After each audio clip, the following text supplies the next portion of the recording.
cold front pushing across the area later this evening, going to really increase the winds in the higher elevations. In fact, above about 3,500 feet in the Smokies, we can see winds gusting up to 65 miles per hour.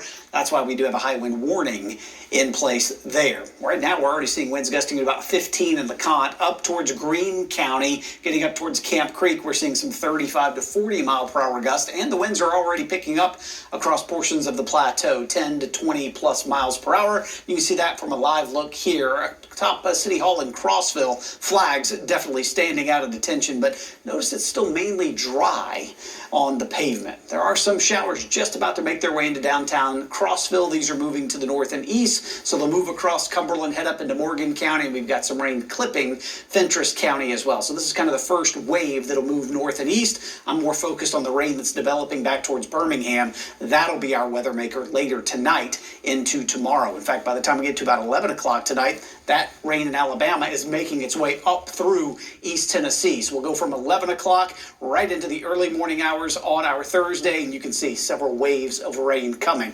Going to be a soggy start first thing Thursday, but as we get closer to lunchtime, steadier rain starting to move out. Still low clouds and drizzle, though. That's going to stick around probably till early afternoon.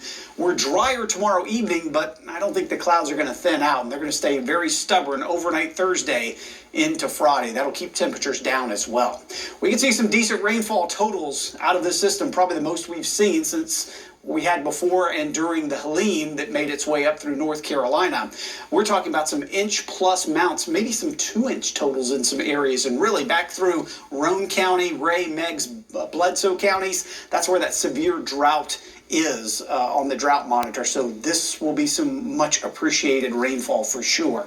I mentioned we're a little drier by later tomorrow afternoon, but we're not warmer. Upper 50s, close to 60 degrees, and notice it didn't change much, but it did. It's Friday, so temperatures won't change much for highs by the time we get to Friday afternoon. The weekend's looking fine. 64 on Saturday, lots of sunshine, kind of that crisp feel. Clouds will build through the day Sunday, but it stays dry, and we're talking highs in the upper 60s. We're in the low 70s next week on Tuesday, but then a cold front comes through Tuesday night into Wednesday, and this is going to lead to some much colder air by the end of next week. That'll be our next weather maker. We'll go from 71 for a high on our Tuesday to by the time we get to next Friday morning, temperatures in the mid-30s to start out the day, maybe even some 20s in some of the higher elevation areas. So cold air is coming in just before we head towards the week of Thanksgiving. So showers likely tonight through at least the first half of the day tomorrow. Cool Thursday and Friday afternoon. A little bit warmer late weekend into next week, and then that next cold front bringing rain Tuesday night into Wednesday